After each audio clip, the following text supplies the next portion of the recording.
هلبس زي روري جيلمور لمدة أسبوع. النهاردة أول يوم وهريكريت الأوتفيت ده. الباطم عبارة عن سكيرت سودا ولاجينجز لونها أسود كده شوية. أنا عندي تو أوبشنز، عندي السكيرت اللي فيها أبيض من تحت دي، يعني ممكن تبقى كده، وكمان السكيرت دي، وأعتقد السكيرت دي أقرب عشان ما فيهاش حاجة، وطبعا اللاجينجز، ودي مناسبة جدا للشتاء عشان متبطنة، وكمان رجلي مش هتبقى باينة، فاهمين؟ لبست السكيرت وتقريبا هي دي نفس السكيرت اللي كانت لابساها، يعني نفس الفت بالظبط.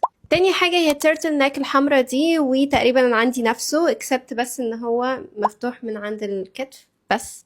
يلا نلبسه. يا جماعة انا منبهرة بشكلي، حاسة ان انا عاملة زي روري لما كانت عاملة القصة، فاكرين؟ هي في النص كده عملت قصة زي دي. الاوتفيت طالع شبه الاوتفيت بتاعها جدا. تالت حاجة كانت لابسة سيفتي اسود وعليه شراب ابيض كده باين شوية، وهو ده السيفتي، هلبس تحته شراب ابيض. ده شكل الشوز، ومش قادرة اتخيل الاوتفيت دلوقتي بدأ يظهر وشكله تحفة. انا مبسوطة جدا بالنتيجة. روري كانت لابسة باك باك، بس انا ما عنديش شنطة ظهر شبهها، فهلبس شنطة عادية. هلبس الشنطة دي، شكلها تحفة ولايقة على الطقم، خطيرة خطيرة.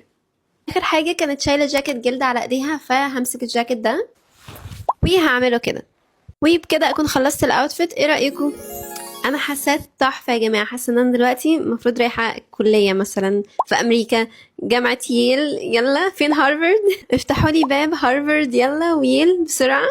لا يا جماعه، روري جيلمور كان ذوقها عالي قوي في اللبس بصراحه، وده اكتر اوتفيت مشهور ليها، حاسه ان انا عرفت اقلده بنسبه كبيره جدا. تحفه. ممكن تقترحوا لي اوتفيتس من جيلمور جيرلز اعملها، واشوفكم في تاني يوم بكره، وبس كده، باي.